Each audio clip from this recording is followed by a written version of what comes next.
Welcome, everybody, to the Leftover Pizza Podcast. As per usual, I am Grimey, and I'm sitting here with my homie Derek. What's up? The pollen is kicking my ass a little bit right now because spring has sprung, but other than that, it was a little warm today.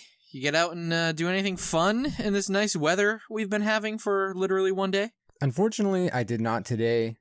Yesterday, it was Saturday. We went to the first flea market of the season. Find anything good over at the first flea market of the season? Yeah, I did find a couple of good things. I might actually write about it for the It's Dem Boys website, so if you're interested in reading some shit, go over there and read it. You'll love it.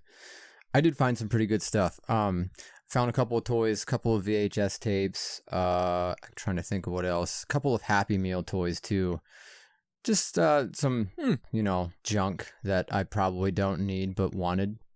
Well, such is the life of a collector, always buying crap that you probably don't need. But man, it's so cool, and it was so cheap. Right. Who's to say that like a VHS tape that was a whole 50 cents wouldn't look good on the shelf next to other VHSs that probably cost around 50 cents? That will never be touched again and never watched. Because you can't touch it and you can't watch it if you're collecting it. Right. Do you also have watching tapes and looking tapes, It's kind of like having decorative hand towels and actual hand towels that you use. I'm so glad that you said that because, man, that's been such a theme in my life and I hate it. Don't use that towel. You can't get that towel dirty. Then why is it up? That's a nice towel. Why do we have it? That's for guests. Yeah, totally. It's for guests. Well, no, that's stupid. Guests don't need a towel. I need a towel right now. I gotta wipe this snot off my hand.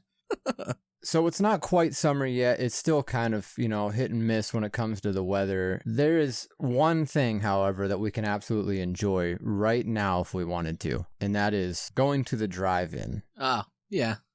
Okay, I guess that works. I was going to say power washing, but, drive-ins is like...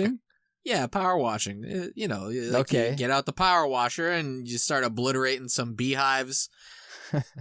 Some algae off the side of your house. I mean, drive-ins are no power washing, but it'll work for us, I guess. First off, I want to know, have you ever been to a drive-in? Not only have I been to a drive-in, no, I made a drive-in of my own a couple years ago. In COVID, I know, like, everybody and their brother, that was the one thing that we could all collectively do. So, like, drive-ins were packed for the first time since, like, the 1960s. And I was so annoyed because I was like, you people have been letting drive-ins languish for years. So I got really mad, and we already had a projector. So I went on eBay, and for like $30, I bought this FM transmitter. So... Okay. I plugged the DVD player that we use with the projector into the FM transmitter, and then we parked our cars in the driveway with the screen in front of us, and you could turn your radio to the actual radio station that it was transmitting and listen to the movies like a proper drive-in. So that's fucking sick. So, yes. I'm proud of you. Thank you. To answer your question, I love a drive-in, Grimey, and I feel like we need to go more often. I wish they would show more things more often at drive-ins. I've never went to a drive-in. Oh, are you kidding me? No, I'm not kidding you. Not even a little bit. I was told God. At one point in time I went when I was a wee tyke and I fell asleep through the entire movie. That's my drive-in experience. So hopefully tonight I can kind of like redeem myself a little bit in this metaphorical drive-in that we're going to be venturing into. And not just any drive-in. This is a drive-in in the 80s. Neither of us were alive in the 80s. We didn't get to experience that, so... True. This is us vicariously living through your memories. Yeah, absolutely. And I think this makes sense, because a drive-in, by nature, at least to us here on the East Coast, is a seasonal thing, right? So we can't go in the cold weather. We can only go in the summer months. And to me, I'm very... picky and choosy about what I'll watch during what season. So every movie that we ended up picking that we would show at our metaphorical 80s drive-in just so happened to be 80s in nature because it's a summer movie. Does that make sense? Yeah, it makes sense to me. It makes sense to you. Let me try to rephrase that because I think that sounded really stupid to people listening at home. For whatever reason, when I was growing up, the movies that I would watch in the summer months almost always happened to be 80s movies. I think that makes more sense. I think I said that a little bit better this time.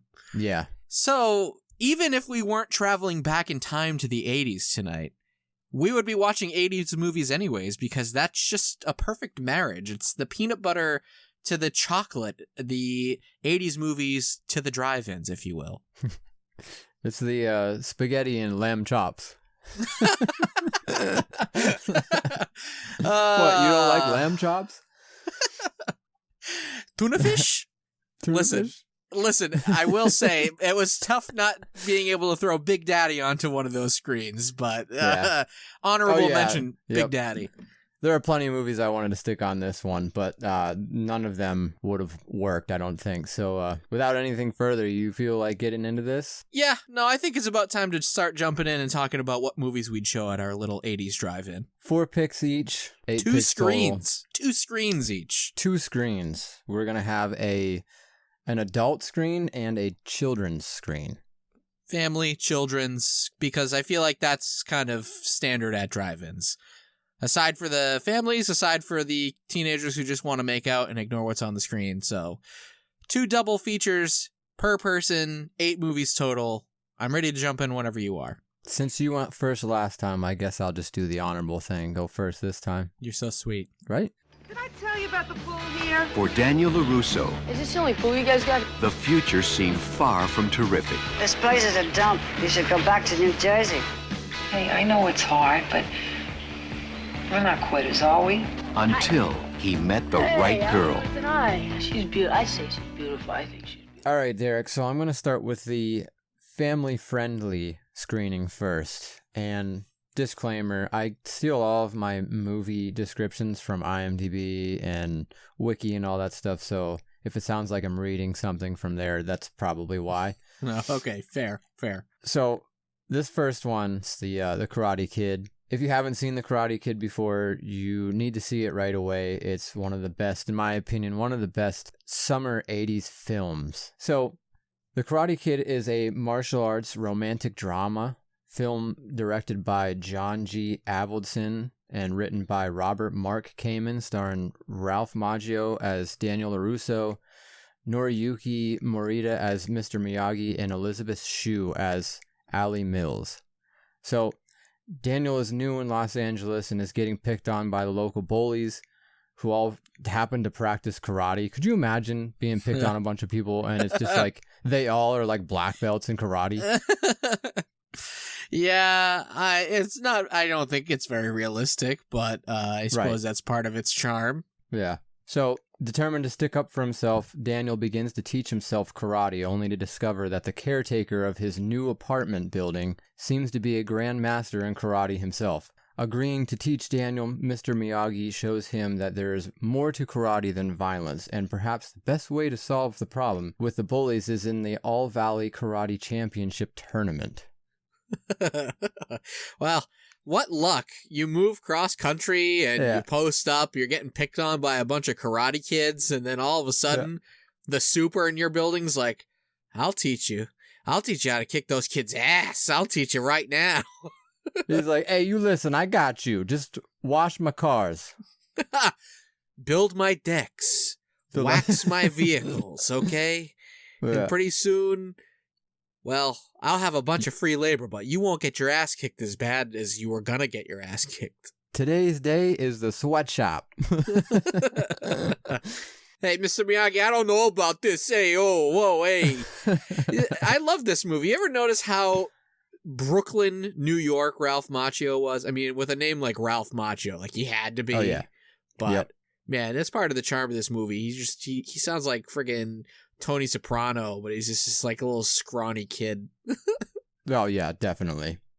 So, I don't know about you, but me, I was a nut for martial arts movies as a kid. I mean, you all know that I like the TMNT. True. This was kind of right up my alley, and it's still one of my favorite movies to watch. It's insane to think that even today, The Karate Kid is still pretty relevant with that Netflix series. It started out on YouTube, and then Netflix kind of took it under its wing. Yeah, I'm glad that you corrected yourself, because I was going to say, excuse me, it was a No, YouTube yeah. Red series, Grimey. Yeah. Yeah, that's crazy that Cobra Kai has gotten as long of a wind as it has. I thought that was going to be a one and done, and they're on season 5 right now or something like that. Totally. Yeah, I agree. It's really cool to see that all these actors are still kind of at it with this kind of stuff. Like, they're still good enough to be in these, I don't know, this show, I guess. Like, they're not super overweight and ready to die or anything. I'm sure they were, but then they got that Netflix money offered, and they said, well, maybe I'll put down a couple of these quarter pounders. Mm-hmm. So the movie is set in Los Angeles, so you already know that it's going to be beachy as hell. Danny meets his bullies at night while they're riding dirt bikes on the beach. Yeah. Where he gets the snot kicked out of him. The snot kicked that. Yes, exactly. I love that about an 80s movie, by the way. They're always riding. There's always like a gang of kids. It's always the bullies, and they're always riding like dirt bikes. You know, be it them on or like a beach. Yeah, or on a beach. And it's like, why did everybody have dirt bikes back then, you know? Mm-hmm. Yeah, there's a lot of other really weird beachy moments too. There's a spot where Danny strengthens up his stances in the crashing waves of the ocean.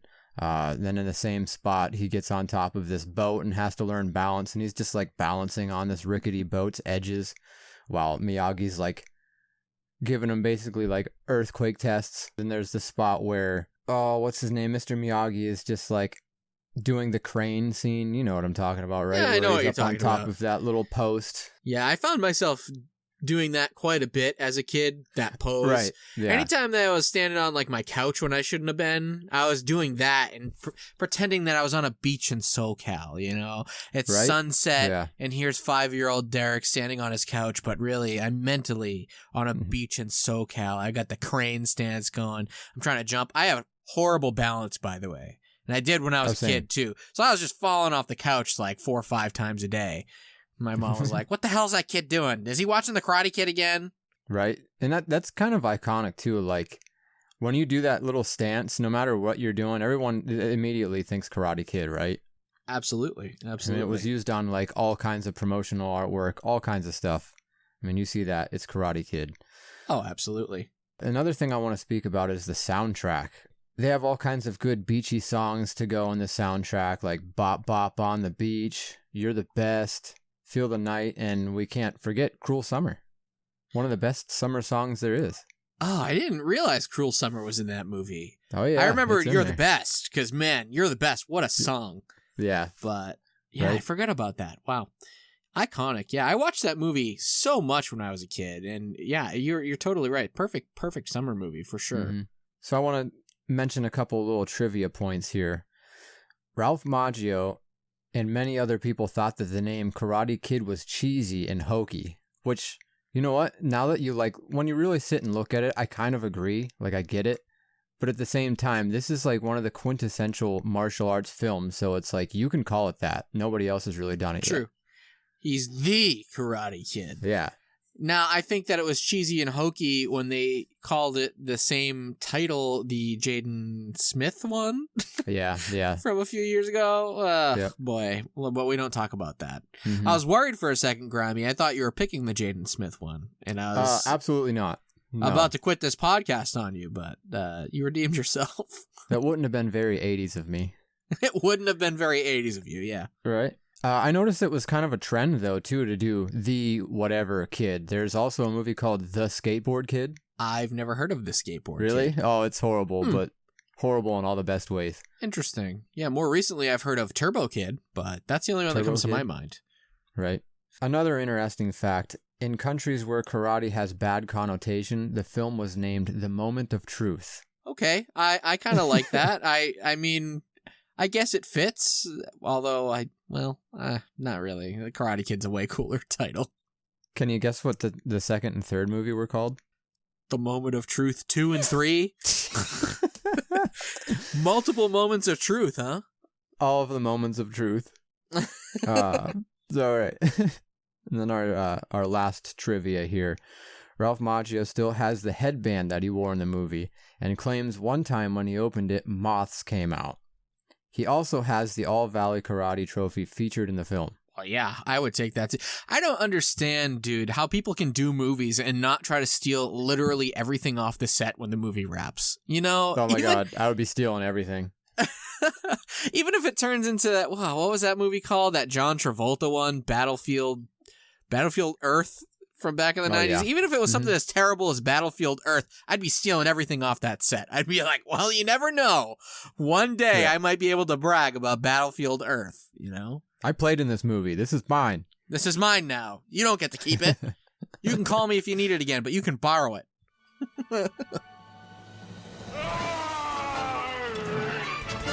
I'm setting booty traps. You mean booby trap? That's what I said, booby traps. I want to go home. Don't say that. Goonies never say die.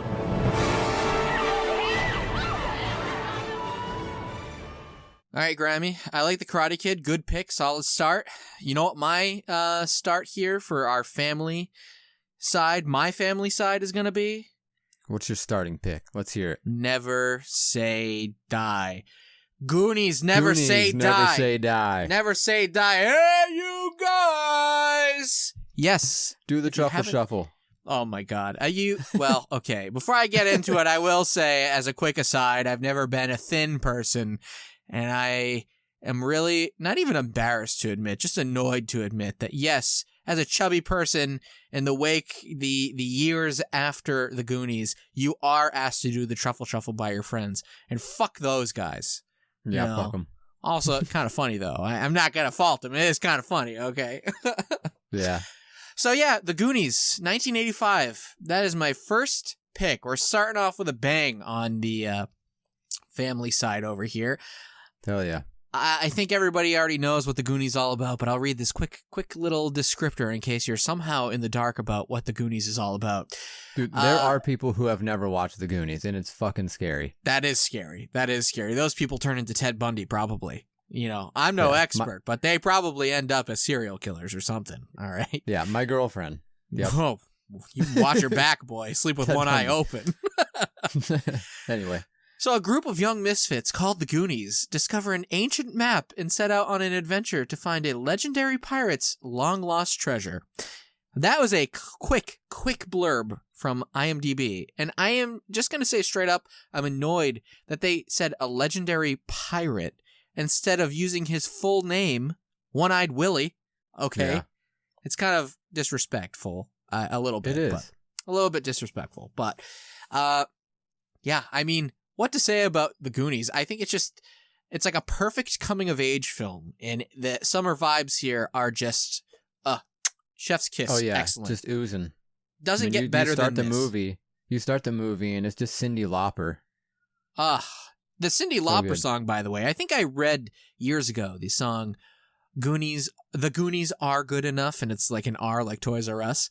Yeah. I think that was kind of hard to come by, that song, for a while, because either she didn't like it or there was an issue with the record label not wanting to release it, something. But all I know is that now it's on streaming services and you can find it pretty easily. So that's a big win for all of us, because even if you've never seen the Goonies or somehow don't like the Goonies, that song is an absolute 10 out of 10 banger and perfect for any summer playlist, which we might be talking about sometime soon. See? Oh, hints. Hint, hint. But anyways, I got this VHS tape when I was very young. We've got a place around here. It's called BJ's. It's a wholesale club. It's like a Costco type of a deal. Oh, okay. So they used to have, media sections where everything was like discounted, if, opposed to something like a Best Buy or Media Play or Strawberries, something like that. So you could get the tapes and later the DVDs and then later the Blu-rays cheaper in theory than if you went to a store and bought it new. So, my parents, they grew up in like the 70s and 80s and they love movies. So they saw The Goonies, and again, I was probably 5 or 6, and they bought me a copy of The Goonies because they're like, you're going to love this movie. I'll tell you what, they were not wrong. This was one of my big movies in rotation, along with The Karate Kid. I got The Karate Kid one Christmas, and I loved The Karate Kid too. But man, I watched the crap out of the Goonies when I was young. So I think it's perfect for families and for young kids because it's got like a really great sense of adventure and scale. And it just like does everything that you want as a kid to like, you want to have an adventure when you're a kid. And this movie kind of gives that to you in an hour and a half, like the perfect adventure, right? Oh, yeah, sure. And when I was a kid, I had this Lego set that was a pirate ship. I used to reenact the Goonies all the fucking time on this thing. It was a dream come true. Oh, absolutely. I could totally say that. I'm glad that you brought that up because I thought I was the only person who would have, like, play Goonies, if you will. You know? Oh, no way. There has to be an entire generation of kids that pretended they were Goonies in their backyard. I could see that. I just, from my group of friends, because I think I was, right. Definitely not the age that, like, it was a one generation behind me is when the Goonies came out, right? So right. Kids probably 10 years older than me. That was their movie. They saw it in theaters. It was new. So for my group of kids, I was probably the only one doing it. But we live in the woods, my parents. So when I was a kid, I'd love to try to walk around the woods, and there's all these like big granite rocks, and it always looks like there could be a cave or something around here. So in the back of my mind, I was always like, man, I'm going to find a cave, and I'm going to follow that cave all the way down because you never know. There could be a friggin' pirate ship in my backyard, okay? Yeah. So, yeah, that was always like a dream of mine. Not just finding a pirate ship, but towards the end of the movie, right before they find the pirate ship, they go through the whole maze and Willie's traps and everything. And once they pass all that, they go down those water slides, the whole gang of the Goonies. Oh, my God. I would watch that part over and over again because I was like, man, imagine if those existed, if those water slides were real and we could go down those and then drop like 30 feet into the water. That would be incredible. Mm-hmm. You know, there's one part in the movie where they're at the skeleton keyboard thing. You remember? Oh, yeah. Where they're like playing the piano on the skeleton keys. Yep. I just remember seeing that part and thinking how fucked that would be because I don't know how to read music. Dude, so I learned music when I was in middle school and high school. I played the guitar. Eventually, I learned how to play the piano. And that scene always popped into my head because the better I'd get at piano, I was always like, well, if I was in the Goonies right now, I'd probably be doing pretty good. We wouldn't plummet to my death. Yeah, we wouldn't be having this issue right now. I can't say that much at this moment in time. I've definitely forgotten all of my sight reading, so we'd probably die now. But when I was like 17, we would have been good. If you were with me, no problem, piece of cake. Yeah, so I don't know. I keep going back to the pirate ship. Fun fact, that was real. So they really built a big-ass pirate ship for that movie. Oh, no shit. Yeah. And I guess, again, this goes back to what we were saying about the last movie. If I was on a movie, I'd take anything and everything. The production crew was offering up this ship to people after the movie. Like, take a full ship. You can have it. And nobody wanted it because it was a full fucking pirate ship. So, I mean, I guess where do you put it? I guess, but I mean, if you're working in movies, you probably have a beachfront property somewhere. Just park it out back on the beach, dude. True. So yeah, most of the ship was scrapped, but I did find out that the ship's rigging, they recycled it, and it's actually in Pirates of the Caribbean over at Disneyland. So that makes sense. I have been to Disneyland only once, but I didn't realize it. I, at one point, was looking at a set piece, or I don't know if it still exists there. I would assume that it does. But yeah, I was probably looking in person at a set piece from the Goonies, or at least part of it. So that was kind of cool. That's dope. Did you ever watch the Kraken deleted scene? I don't believe I have. Dude, please look it up real quick. The Kraken deleted scene? So it's a giant octopus, if anyone doesn't know what a Kraken is. Yeah, there is totally a giant octopus attack in the movie. I saw this a long, long time ago. Now, I'm granted, I am familiar with the Goonies at this point. I've watched the movie over and over again. I watched it on one of them, I don't remember. Maybe it was Turner Classic Movies or like AMC's. I don't know. Something. Yeah. And this part came on, and I was like, what? this doesn't happen. Like, this doesn't happen in a movie, but for some reason there was a giant octopus scene in this movie, and it turns out it was a deleted scene, and sometimes when they show it on TV, they air that deleted scene. Oh my god. Okay, let me check this out. Holy shit. Yeah.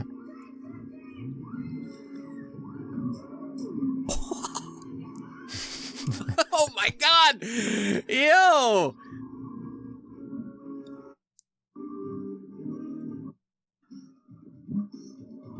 Oh, there he is. Data coming to save the day, as always. Oh my god, dude. What? Right? The Goonies was almost a creature feature in addition to being one of the greatest action-adventure movies of all time? Tell me about it. Holy crap. And here I was thinking that the best part of the movie was when Chunk is stuck in the freezer with the dead guy. But man, we could have almost had fucking Jaws 2 here. Yeah. As an inventor, Wayne Zielinski was used to striking out. Come on. Drink. But now, it's a whole new ball game.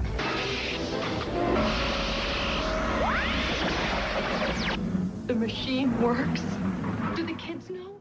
All right, man. My next pick is the one and only Honey, I Shrunk the Kids. Great pick. Great movie. I feel like to make this movie, I feel like someone just took their kid out in the backyard and just told him to play out in the sprinkler and play with the ants, and they gave him like an oatmeal cream pie, and they were like, just go out and play, come back and tell me what happened. Okay. And then they just like made the movie from there. I think that's fair. Right? I'm I'm going to dip back into Disney again here for a minute, but Okay. Disney in Florida at the Hollywood Studios, for a long time, they had a playland that was based off of Honey, I Shrunk the Kids. So I think that nice. theory holds water because it was designed with slides and jungle gyms and whatever, and just giant ants and giant leaves and whatever. So it kind of gave you a sense of what it would be like in the actual movie and what it'd be like to like play around in the backyard. So I think that makes sense. I get what you're saying. So anyone who hasn't seen the film, here's a quick description. A comic science fiction film starring Rick Moranis, Matt Frewer, Marcia Strassman, and Christine Sutherland. In the film, a struggling inventor, Wayne Zielinski, accidentally shrinks his kids, along with the neighborhood kids, down to the size of a 1/4 inch. After being accidentally thrown out with the trash, they must work together and venture their way back through a backyard wilderness filled with dangerous insects and man-made hazards. Yep, that's it. That's the movie. Exactly what happens. So, my favorite parts, definitely have to mention the giant cookie scene. I lived for this scene every time I saw it. I could only dream of giant oatmeal cream pies. And this movie just, oh my god, it's just beautiful. I actually had an oatmeal cream pie just the other day for the first time in like years. Did you know that they make double stuffed ones specifically for vending machines? I did not know that, but man, that should just be the standard, the de facto. Everything should be double stuff. Why are we fucking around with single stuff? Right, yeah. So it's a double decker, I guess. I have to rephrase that. It's a double decker sandwich, but yeah, Wow. yeah. It's Holy like cow. the Big Mac of oatmeal cream pies.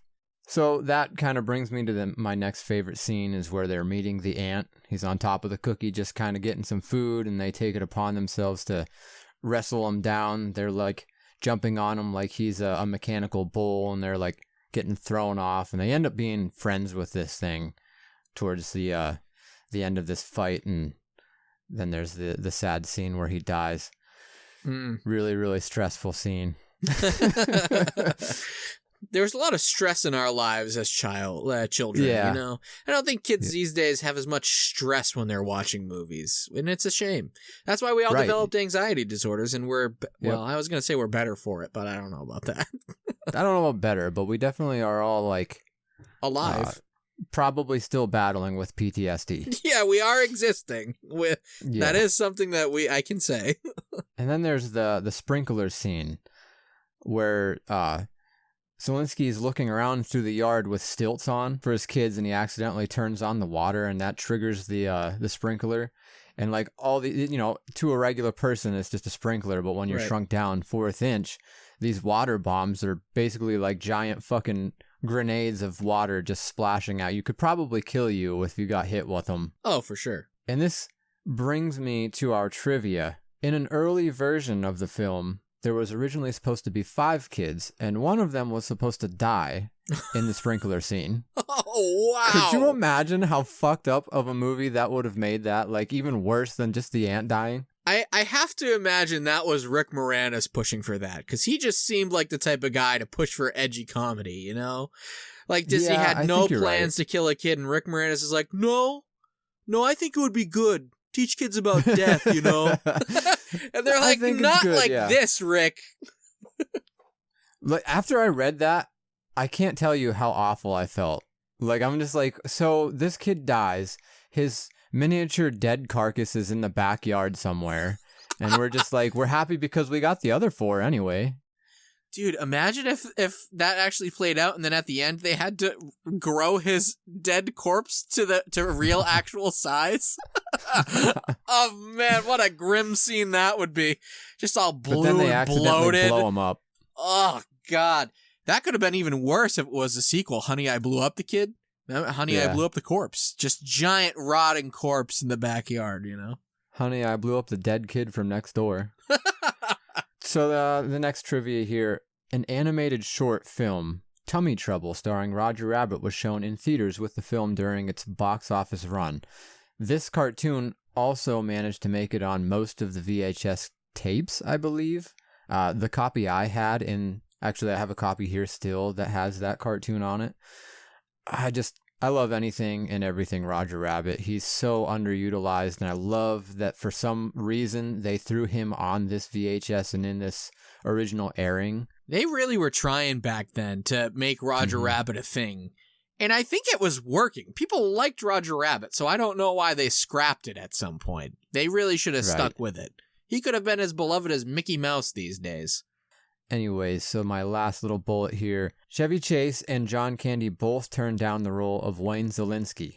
Candy did, however, suggest that Rick Moranis should take the role, and this also happened when Rick Moranis was offered the Ghostbusters position. Huh. With John Candy offering him up instead? Yeah. Wow. John Candy, what a good guy. Yep. R.I.P. R.I.P. in peace. Freddie Shute loves to cut class, hates to do homework, lives for summer vacation. Look, Freddie, you're a semi-charming guy and a real snappy dresser. You're just not the kind of guy I date anymore. Yeah? What kind of guy you dating now? Oh, the kind who wears socks. And the only reason he hasn't been expelled yet. Grimey, do you know what I hate more than anything in the world? What's that? School. It sucks. It was the worst thing ever. Having to go home and do homework and then show up way too early in the morning and then just like sit through and like maybe get stuck behind the smelly kid. And it only got worse when the weather got hot, you know? Like, because then that smelly kid was disgusting. You'd walk in the cafeteria every day and the food just stunk. It was nasty. And as bad as that was just regular school. Can you imagine having to do summer school? Man, I did it once. Can't recommend it. Can't recommend it to anybody. I've never done it. Never done it. I'm glad I never had to. Kids, do your homework, all right? You don't want to go to summer school because not only is it all those things that I said, it's that times 10, and your parents are mad at you because they had to pay $200 to get you in there, okay? So you miss out on your summer. You know, you have to do all school stuff. Not a good time. Not a good time. No, it is a good time, Grimey. What's that? Movies, right? That's why we're talking about movies. What if I told you, Grimey, there was a movie called Summer School, but it was way better than regular school and like 1,000 times better than regular school? See, now I would believe you because I just watched it yesterday in preparation for this show. Yeah, well, hey, wow. Funny how that works out, huh? Yeah. And I actually found out that not only did I watch it, I did watch it. He did watch it. And he had seen it and didn't even realize that he had seen it. Maybe. I had. Possibly. So yes, my second pick for my family-oriented screen is Summer School from 1987, starring NCIS's, I think it's NCIS's, Mark Harmon, before he became that Mark Harmon. Yeah, you got me.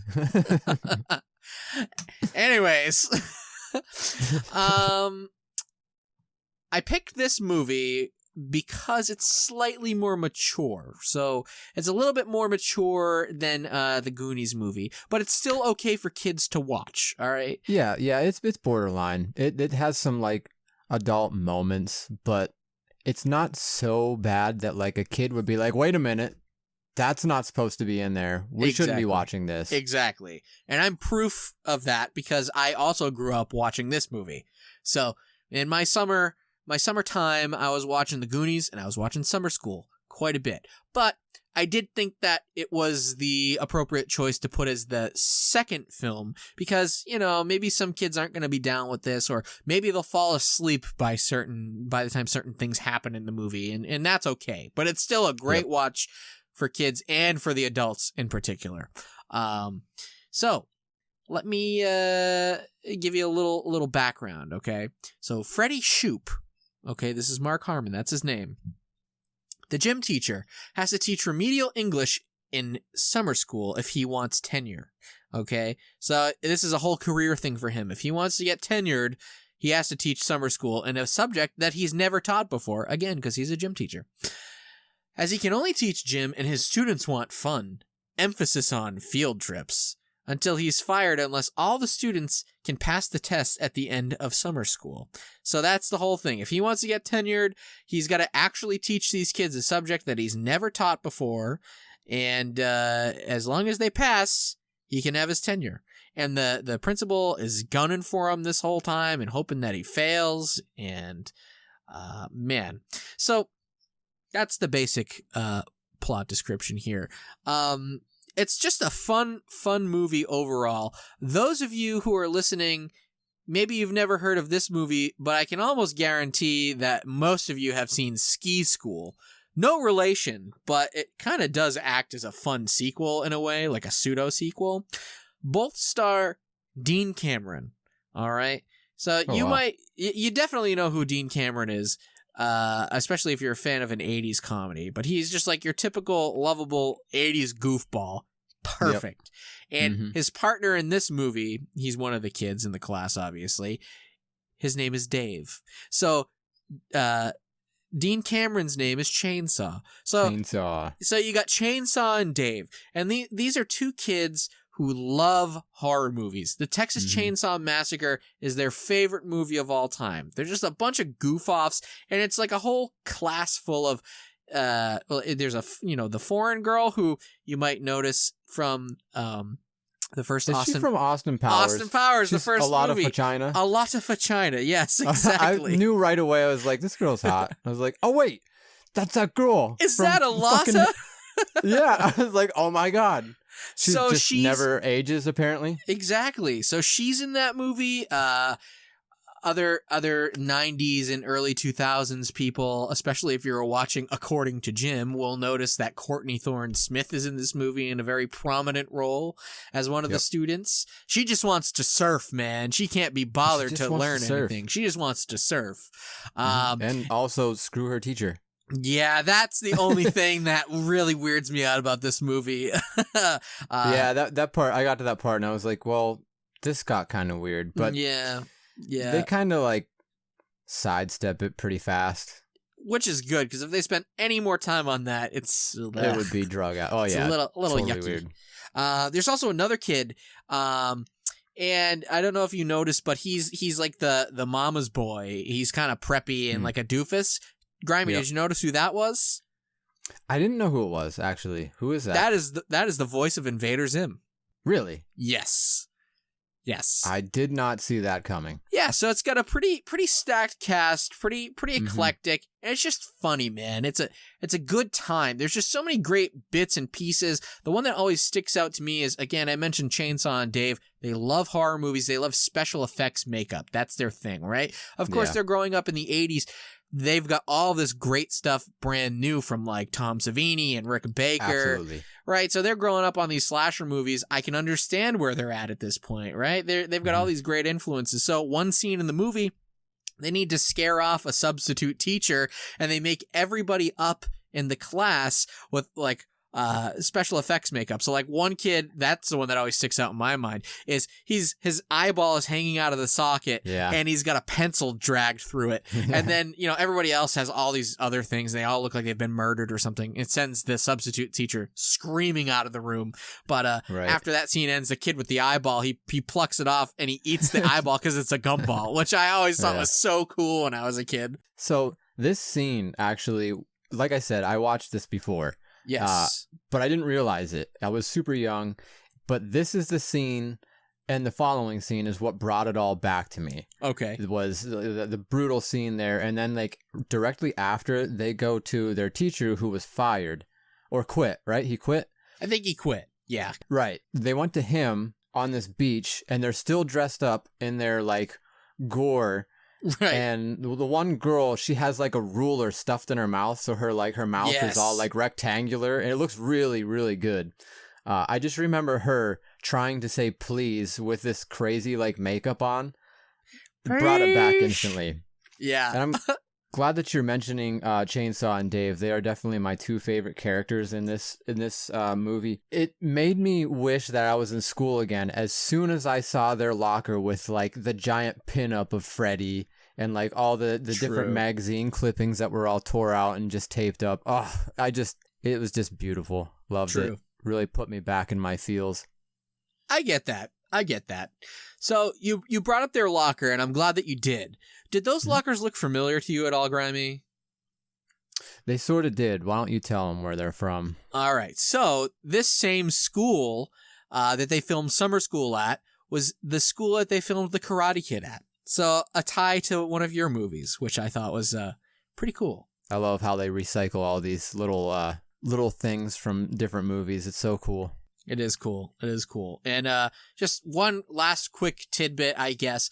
So that scene where they all have all the gory makeup on, I guess Carl Reiner, who directed the movie, you know, comedy legend, he actually worked with everybody on the film and arranged for that scene to be shot around Halloween. So they actually shot the take that's in the movie, I believe, on Halloween, so that all the kids could go off to Halloween parties and have all this really cool gory makeup on when they went to Halloween parties that night. So I thought that was kind of cool. Imagine being able to go to a Halloween party and you have Hollywood level special effects makeup on and you're just the envy of everybody in the room.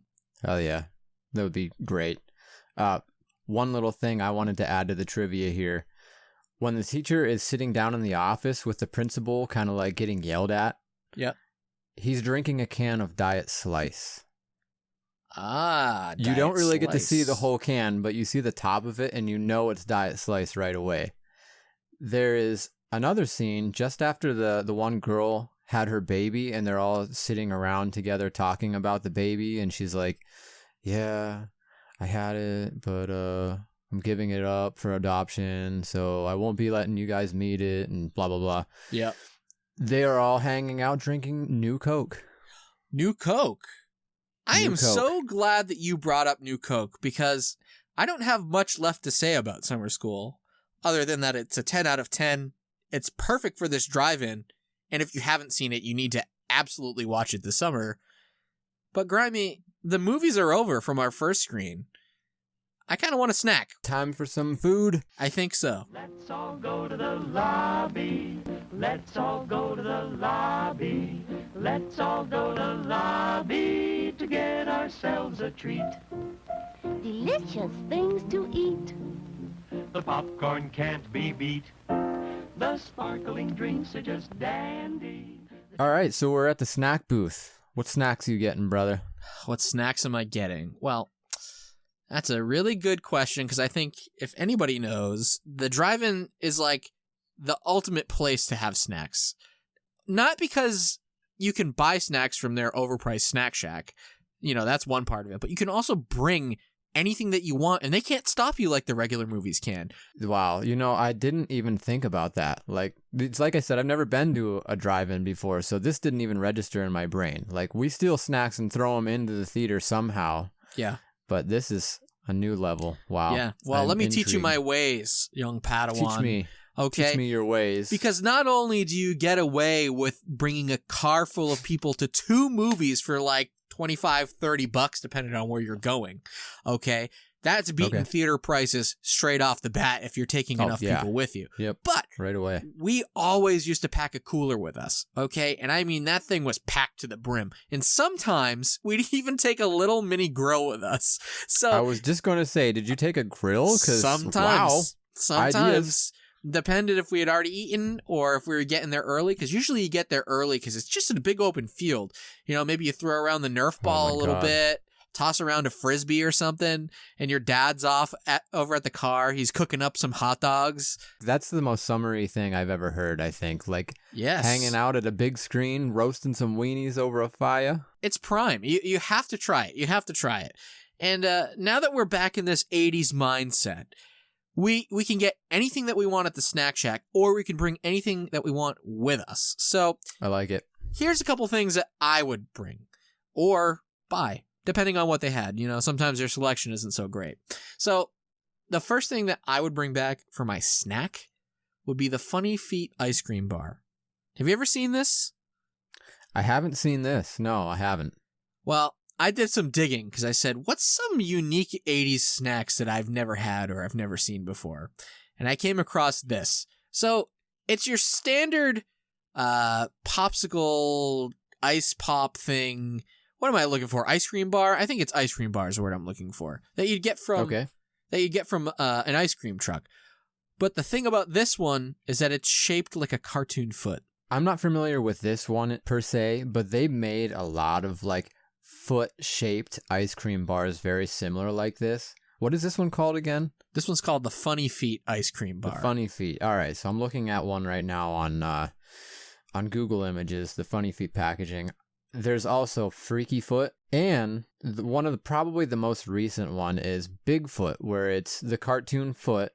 It has 2 different flavors on it, it looks like, but the big toe is a giant gumball. Oh, that sounds awesome. Well, just really any foot-shaped ice cream I'm bringing back here for this nice snack. I feel like it just fits the vibe of a drive-in. The one that I'm looking at, it's like Pepto-Bismol pink. And yeah, man, I did see that. That is just very appetizing to me. You know, anything that looks like Pepto-Bismol, I'm shoving into my body at a very fast rate. Okay. It's going in right now. It's going down the chute. And I think what I'm going to wash this down with is a new Coke. A+. Did you happen to get to try the new Coke when it came out for Stranger Things? I did. So while I've never had the Bigfoot ice cream, or Funny Feet ice cream, I should say, I have had a new Coke before. And I have to admit, Grimey, I liked it a lot. I know there was a lot of controversy around new Coke back in the 80s because everybody thought regular Coke was going away forever. And I all right, I can sort of understand the outrage, but I don't know. I really liked new Coke. I thought it was pretty good. It sort of tasted like an off-brand cola, but in the best way. I didn't get to try it. Mine, I do have a can here full yet, but the other one blew up.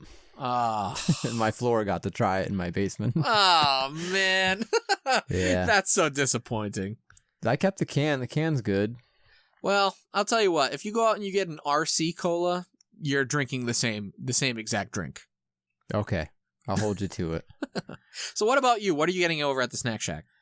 So I am a buttered popcorn and slushy kind of guy. Fair. But since it's the 80s and I have this opportunity to go back and get something really, really cool that I might not have tried before, I'm going to probably go with, maybe the Oreo Big Stuff. You know what I'm talking about? It's I know what you're talking about. Ice cream sandwich sized Oreo cookie. Yeah. Yeah. I've seen pictures of the thing. It's big. It's kind of massive. Yeah. I would love to try an Oreo Big Stuff. They just look amazing, sound amazing, and I love Oreos. What's not to love about a giant Oreo? That's true. Then I'm going to need something to drink, and not that this really goes hand in hand, but I'm thinking I'm going to go with Hubba Bubba Soda. Again, something I have not been able to experience. I love bubblegum. I love bubblegum flavored drinks, like the Jones Blue Bubblegum Soda. Love it. If it's anything like that or better, I'm probably going to be all about it. That's fair. That seems like a good pick. So, hell yeah. Well, We got our snacks. Let's get back to the scenes, bro. Yeah, I'm game. Let's head on over to the adult side. I hate to say this, but Bernie, it appears as if somebody's trying to defraud the company. Gentlemen, this is good work. Very, very good work. How would you two like to come to my house at the beach? The man absolutely loves us. Don't kill them while I'm around.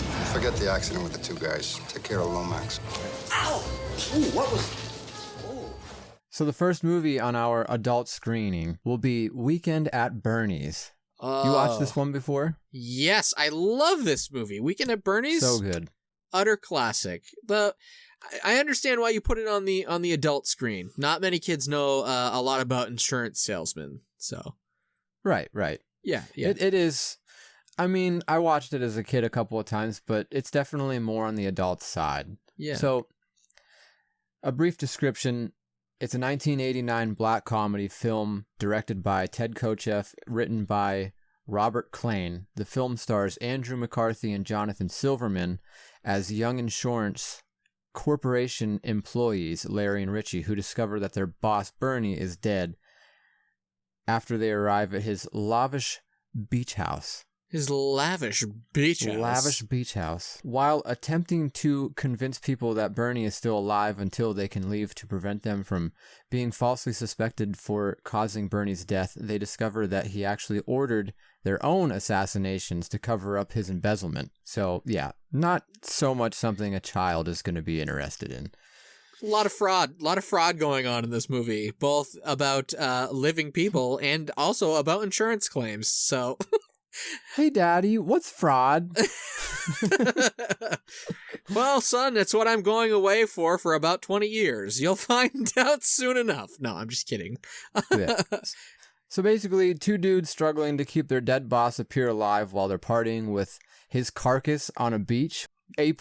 Yeah, Seriously, so on good. paper, that description makes it sound so boring or so dull almost, and it's anything but, really. It's just like the biggest beach party movie going. It is. Yeah, it deserves to be in this drive-in event for sure. Absolutely. I can really relate to these people in general, like Larry and Richie. I feel like I can relate to these people in the beginning of the film, where they're constantly at work, they're trying to find this missing money, and all the while they're struggling and like sweating their ass off at this office building, and they just want to be at a beach, you know, they just want to be enjoying their time. It's beautiful outside, and there's a part in the movie where Richie or Larry is like, all right, fuck this, we're going to the beach right now. And they're running, Richie's running after him. He's like, no, we can't go to the beach. He's like, we're going to the beach. Grab your things. And it cuts to the scene of them being on top of a building. And it's like excruciatingly hot. Yep. The tar on top of the building is melting. There's a kiddie pool. And Larry's making his way to the kiddie pool. His shoes, his Converse sneakers are like stuck in the fucking, this just mucky mess of tar that's all melted all over the place. It's just, I feel for these people. They're struggling, and I just really feel for them. I get it. They're your people. You know, they're going through it.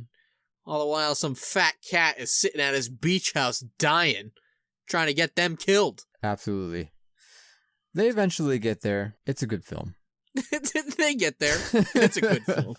Yeah, it is. I'm surprised that it has, I don't want to say a cult following, but like a lot of people remember it. It comes up in random situations, I feel like, pretty easily and normally. Absolutely. It's just a good time. And it's one of those movies where it's so bonkers, and I feel like most times those movies that are as bonkers as this go so far off the rails, or they never fully embrace how bonkers and stupid it is. This movie is not like that. It is just so dumb and so fun, and they know that it's so preposterous, and it just couldn't happen the way that it's happening in the movie, a situation like this. And they just have fun with it, you know?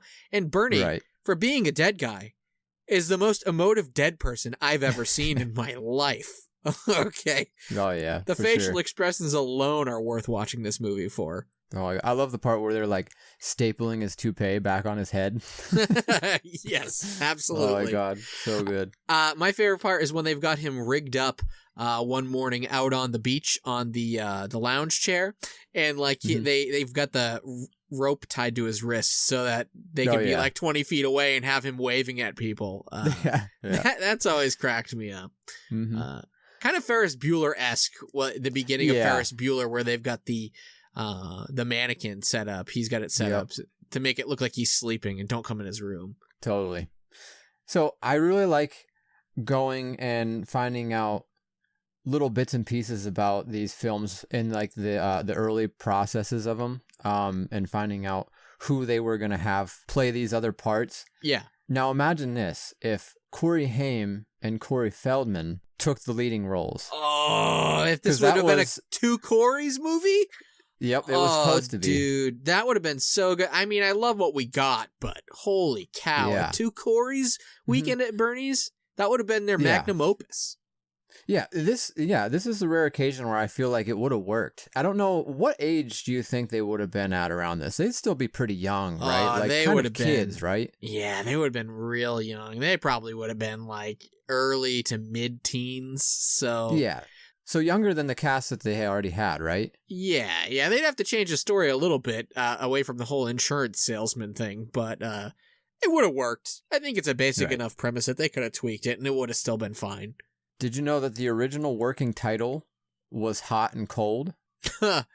No, that's actually also a pretty good alt title there. It's a good pun. The beginning of the film actually has the song that was inspired for the original title, Hot and Cold. Really? It does, yeah. Wow. Okay, so maybe they changed it at the last minute. Yeah, absolutely. And I thought this was kind of funny. Despite the film's title implying an entire weekend at Bernie's, the movie depicts the characters arriving on the island at 6:30 p.m. on a Friday, and the movie ends around late afternoon, early evening the following Saturday. So I'm suggesting a new title be A Bit Under Half a Day at Bernie's.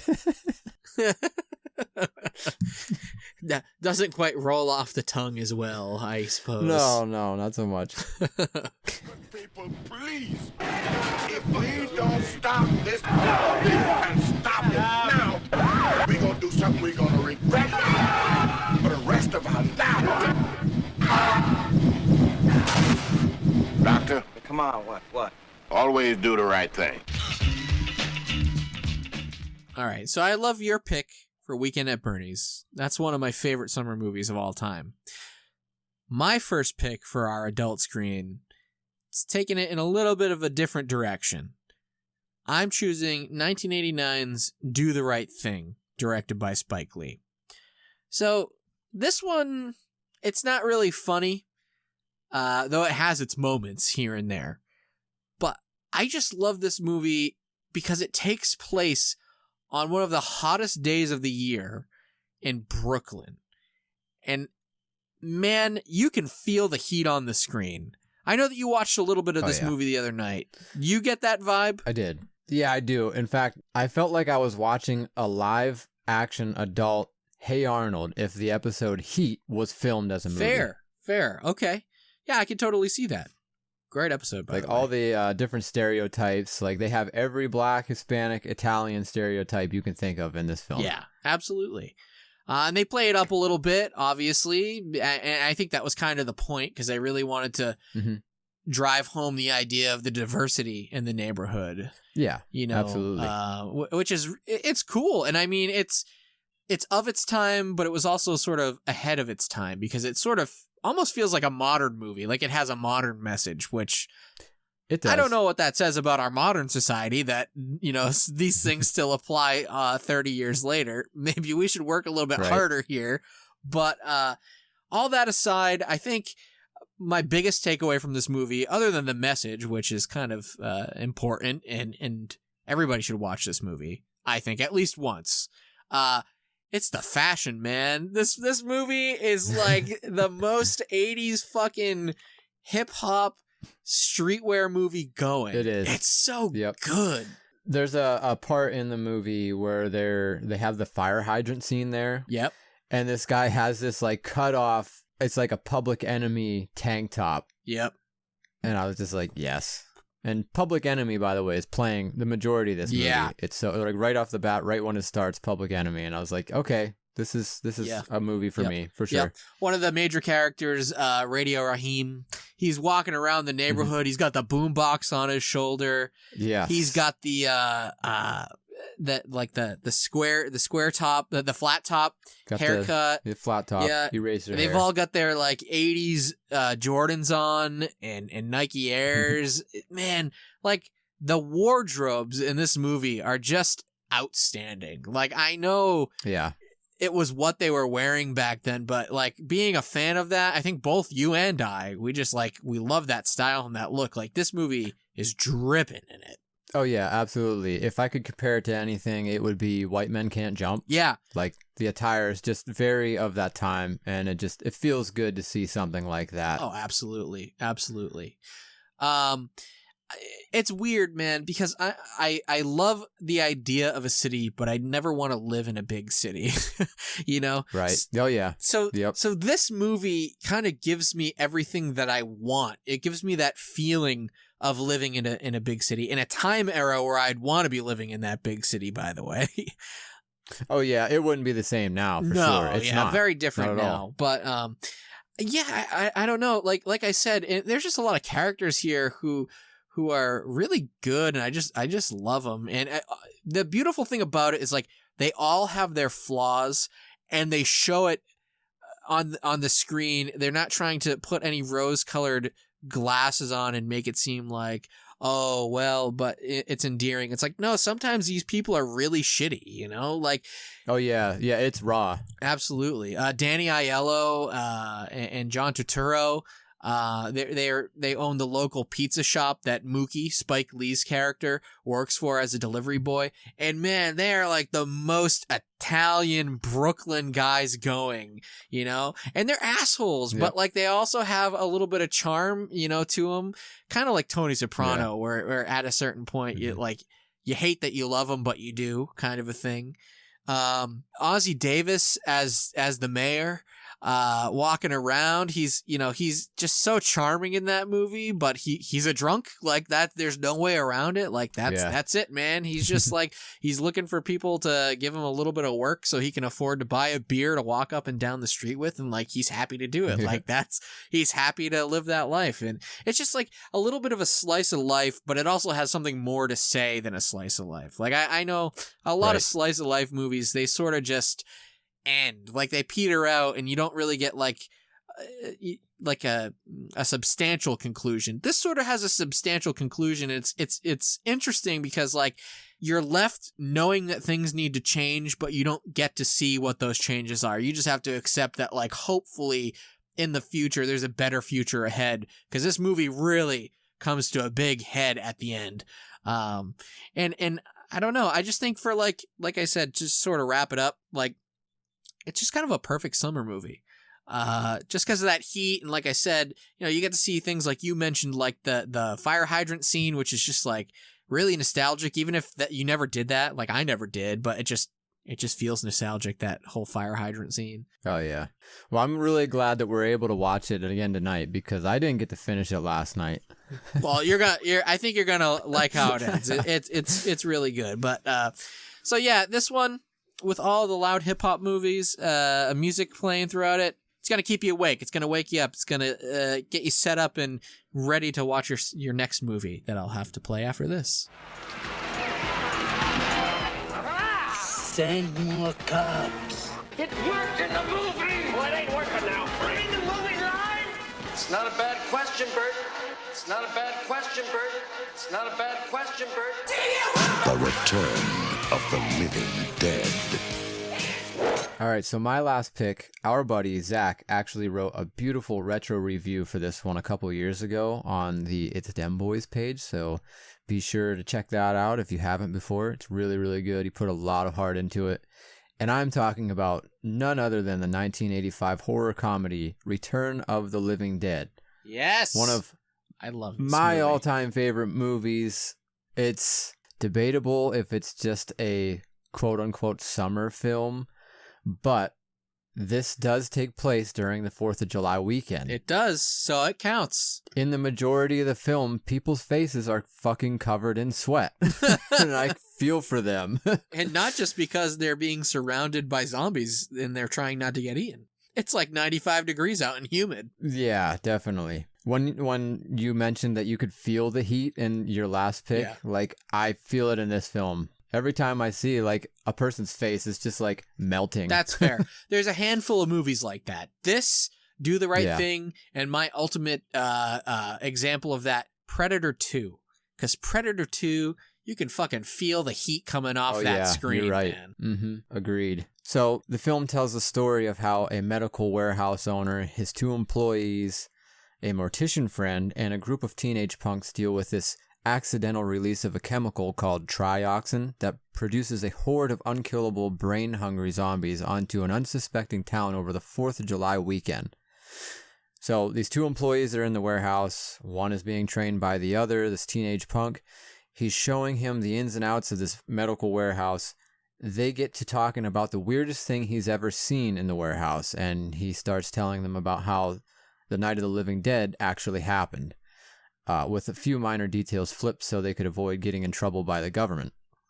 He tells them that somehow a few of the bodies that were stashed in these containers made it to their medical warehouse. They go down to the basement to look at these, and the punk kids, like, don't this, like, leak at all? Is it sturdy? And the other guy slaps it on top. He says, oh yeah, it's real sturdy. And it just starts leaking. They pass out, and this starts this madness of zombies, basically. But yeah, like I said, is it a summer film?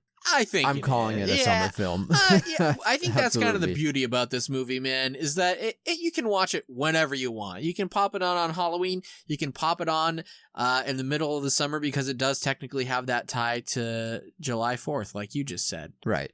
Plus, there's a scene where Trash, played by Linnea Quigley, where she's fantasizing about the worst ways to die. She just starts tearing her clothes off and dances around naked in the cemetery. I mean, Can't do that in the winter. We can't dance around. Yeah, if you can't dance around naked in a cemetery during the summer, what can you do? That's true. Yeah, you're not doing that in January on the East Coast, because I assume it's on the East Coast. But right, and this movie, it has an absolutely amazing soundtrack.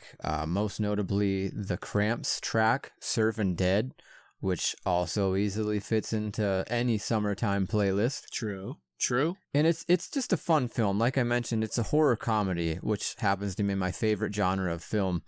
It isn't afraid to admit that it's not like a super serious film, but it does have like some kind of serious nuggets in between there. Like, I think that all the characters were done really good. Like, most notably Tarman. Yeah, I think that was one of the craziest looking zombies in the film. Definitely has a fake voice over top of it. It's kind of beautiful how it worked out. Between that and then the rotting zombie, I don't know, they did a really good job. Like, when I first watched this, I didn't expect it to be as serious as it was. Right. Like, I expected to just see cheesy, right, the whole 9 yards, but it wasn't. It was done really, really well.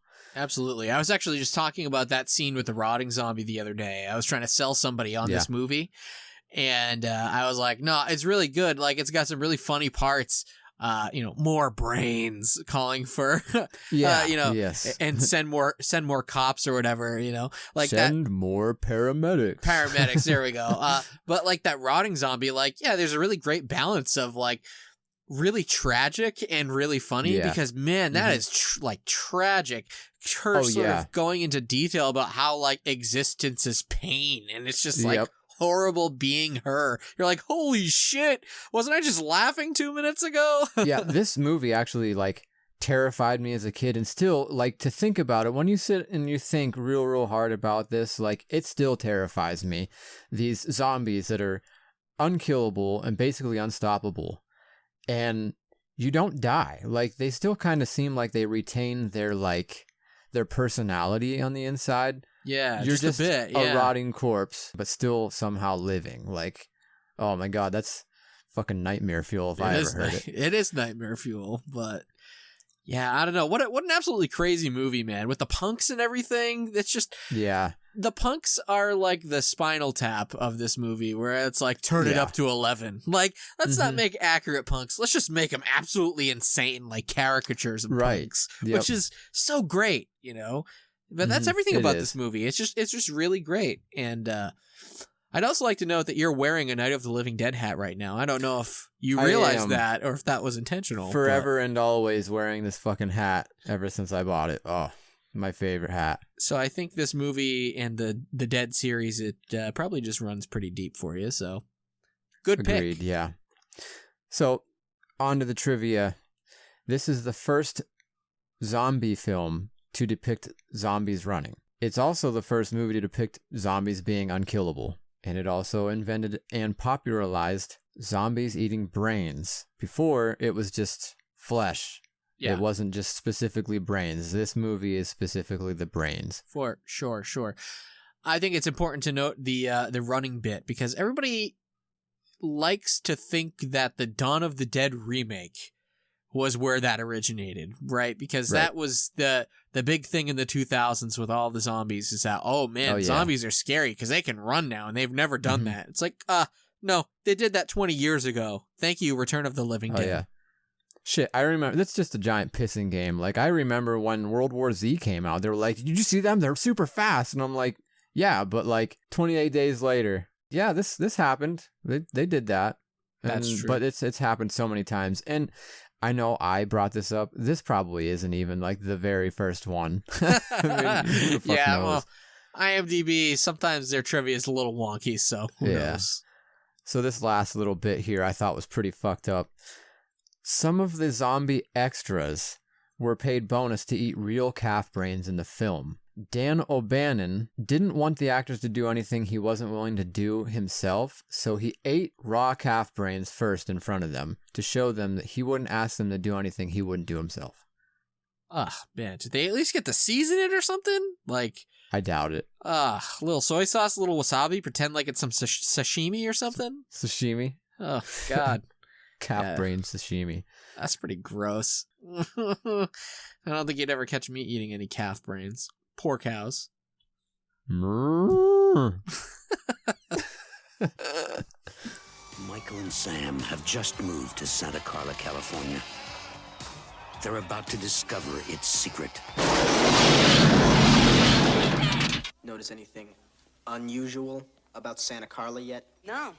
It's a pretty cool place. If you're a Martian. Or a vampire. Speaking of midnight movies, Grimey, this is my last pick, and this is the last pick of the evening. The last movie that we're showing at our 80s drive-in. 1987's The Lost Boys.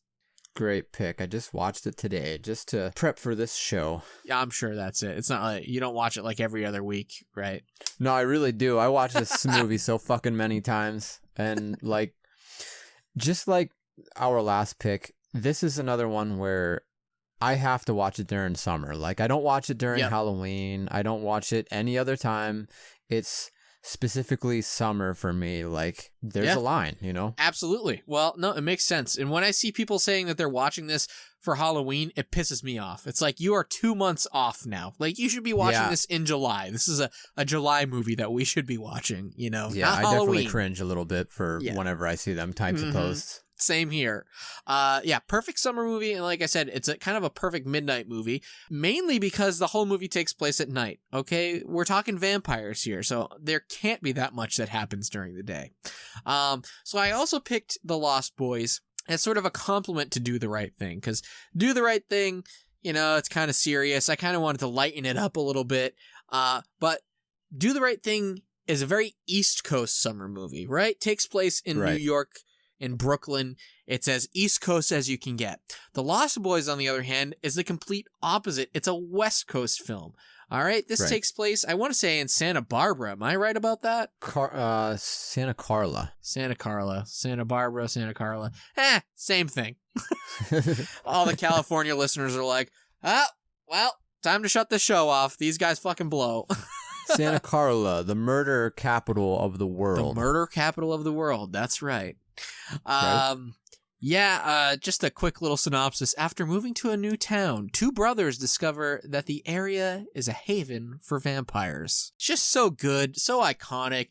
It's like the perfect blend of creepy and funny and a little goofy and badass. Yeah. This movie actually is the first movie where the two Coreys starred together for the first time ever. Oh, no shit. Yep. First movie, Corey Haim and Corey Feldman came together in this movie. Of course, Corey Haim is one of the two brothers that moved to town along with Michael. And Corey Feldman is one of in the movie, the Frog Brothers, which I love. Yes. They're just, they're so classic. Goofy. And Corey Feldman is in that weird, awkward stage between being a kid and a teenager. And he's always talking with a deep voice like this for some reason. Oh, yeah, it's Donatello voice through and through. I'm just like, wow, that's crazy. And, the Frog Brothers. I would have loved to have been a Frog Brother chilling in a fucking comic book shop and warning people about fucking vampires all day. Absolutely. I don't know, man. It's just such a good movie. So of course they move into Santa Carla, and the older brother starts getting mixed up with the wrong people, with Kiefer Sutherland and Bill, Alex Winter, which I love that. It's just so good. Bill with Marco. with a permed mullet going on. Such a vibe, such an aesthetic. I always hated that he had like only 2 lines in the whole movie. I know, it was kind of disappointing, but this, I believe, was, well, maybe it was before Bill and Ted, before he had any sort of notoriety. I would imagine they probably filmed at the same time, so nobody probably knew who he was. Close, yeah. Right. But yeah, I don't know. So Kiefer Sutherland is really good, really creepy. He's such an asshole in this movie. In the best way. He's like evil. You can feel it, man. He's so mean. And he's the head vampire that you just, you're like, man, this guy sucks. Like, I hope they kill him by the end of this. And Jamie Gertz, oh boy, let me tell you. Oh, Jesus, yeah. Mm-hmm. Woo! I had a crush on her when I was a kid, let me tell you. Jamie Gertz. I still have a crush on her. Yeah, well. In this movie, though, not like recent. Yeah. No, it was definitely from this movie. But so the whole point is that Michael... I know I'm like dragging on with this. I feel like I don't even have to actually describe this movie, because if you haven't seen The Lost Boys yet, like, nobody listening to the show hasn't seen The Lost Boys, but... And if you haven't, though, you're fucking up big time. Big time. So either way, Michael gets turned into a vampire, slowly but surely, and it's up to his younger brother, the Corey Haim character, to team up with Corey Feldman and the Frog Brothers and try to like drive the vampires out, kill all the vampires. They're badass. All those vampires, they're riding on the beach. They all have like motorcycles and dirt bikes, and they're just ripping it up every night. They're living up. Again. Dirt bikes on the beach. Hell yeah! What? See, classic that's how 80s move. We got to bookend the episode with the dirt bikes on the beach. That's so summer. I just love like the visuals of this movie. I love the boardwalk. The boardwalk is like so vibrant and cool and fun. And then like you're under the boardwalk and you're in the vampire lair, and it's just so like seedy and like vampy and very 80s. I love everything about this movie. It's like a perfect blend, much like Return of the Living Dead, between being a horror movie and a comedy, and like this also has the benefit of like being a teen movie as well. And we all know that 80s teen movies were the best. Agreed. Yeah. And you can't forget Tim Capello. How could I forget the sexy sax man himself, Tim Capello? He's actually coming to my town in a couple of weeks. He's playing at the little rinky-dink bar down the street. I might have to go. So yeah, I mean, one of the fun facts I had was this was like the first 2 Coreys movie. The other one I found out, and I've never noticed this, but in Max's video store in this movie, you can see a single copy of the Goonies, which is oh no shit, which is incredible, because that would have to mean that Corey Feldman in The Lost Boys is not Corey, you know what I mean? He is that character, but in that universe, there is somebody who looks identical to him that is Corey Feldman and is an actor, which is Absolutely. just incredible. That's a multiverse shit going on right there. God damn it, Doctor Strange. God damn it, Doctor Strange. Only other thing I'm going to say about this movie, has the best scene ever where it turns the rice into maggots. And Oh, yeah. one of my other favorite movies, What We Do in the Shadows, takes inspiration from this. And they make everybody who comes in into their home to have dinner before they get killed. He does the whole maggot snake thing, which I think is really funny because he thinks it's a riot. So The Lost Boys, 1987. Perfect way to cap off a night at a drive-in.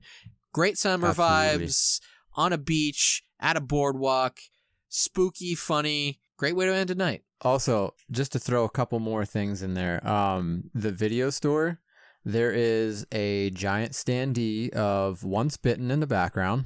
Oh. I don't know if you caught that. I saw that just today when I was watching again, looking out for things. I was like, oh, I seen that. I'm sending you a picture of the next thing that I saw in the background, by the way. There's a scene in the beginning where Grandpa is telling them to stay the fuck out of his freezer. Yep, right. There are some peanut butter boppers inside of his freezer. Okay, I'm looking at these. Oh, man, those look delicious. Yeah, yes. This is a real thing. This wasn't like a made-up product for the movie or nothing. This was a real thing. They had a couple of different versions of it. They look amazing. Creamy peanut butter and more. Fudge chip. So basically what this looks like is like a stick of peanut butter. I'm assuming kind of like a payday. It's got to be like a payday or something. But instead of being rolled in peanuts, it's rolled in these like Rice Krispies that are fudge and I would assume peanut butter flavored. They look delicious. I want them. Yeah. Oh man, we should have brought these back for the Snack Shack. Good old creamy peanut butter's gone boppers. Gone crazy with chips. Got all rolled up and crisp. Peanut butter boppers. It's creamy peanut butter, a crispy coating, and a whole lot more. So that was our trip to the drive-in. We want to thank you for listening. Be sure to follow us on Instagram at Leftover Pizza Podcast. Also, are you a part of the club yet? Join us on either Facebook or our subreddit. Become a part of the community. Plus, you get a really, really cool free sticker that I worked really, really hard on for like 2 minutes. And Derek's also throwing in a beautiful welcome letter. Absolutely free. I don't believe that you did this in 2 minutes. It looks beautiful. I cannot underestimate. Join the Facebook group, at least. The subreddit, I know people are kind of weird on Reddit, but the Facebook group, it's a good time, man. Come chat with us. Yeah, it's popping. We talk about anything and everything with you guys. We talk about movies, video games. You can share pictures. You know, if you did a recent pickup of some really cool retro action figures or VHS tapes, or maybe even Grimey can take a couple pictures and throw it up there of what he found at the flea market that he mentioned at the beginning of this episode. It's all up there, and we're all talking about it all the time. And you get a free sticker. Free sticker. Who else is sending you a free sticker just because you're listening? Nobody. Not one. Not a single person. So yeah, join us over there. And Grimey and I were talking at the beginning of this episode, as more incentive for you to join our groups, to join the Leftover Pizza Club, we're going to be giving away one of the movies that we talked about tonight from our little drive-in movie theater experience here. So haven't decided yet. Maybe we'll let you guys decide. Who knows? Maybe a copy of the Goonies in 4K. Maybe a copy of the Karate Kid. It's up in the air right now. But you guys, if you want to stay in the loop and you want to win it, head on over. Become a member. Join the club. And I can't stress this enough. If you haven't yet, please, wherever you're listening to us, comment, rate, review. All of that stuff really, really, really helps us, and we appreciate it greatly. Absolutely. If you want us to keep sending out stickers and welcome letters and giving away movies, we got to have it. I need 5 stars. I need praise. Praise me. Oh God, please praise us. We are so desperate for attention. Look at me. Look at me. Well, this was fun, Grimey. I had a great time. Yeah, me too. This was a lot of fun. I wasn't born in the 80s. Didn't live that, unfortunately. This helped, if anything. It helped. Yeah, we got to live vicariously in the 80s for a night, which is, all we can ask for at this point. Yeah, it's a win-win, especially on a Sunday night where the Sunday spookies are settling in. Oh no, he's got the Sunday scaries. Oh God. And with that, I am Grimey from Retroplasm. And I am Derek from itsdemboys.com. And a proud member of the Leftover Pizza Club. And you have just listened to the Leftover Pizza Podcast. Thanks for joining us, and we'll see you next time. Hey, you guys! Do the truffle shuffle. They got chocolate. They got Bananarama. They got rock. They got blueberry ice cream.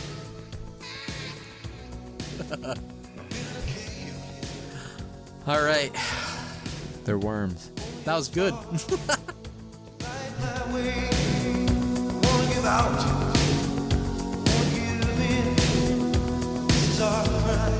This is our sin, but I still believe through the pain, through the grief, through the light, through the storm.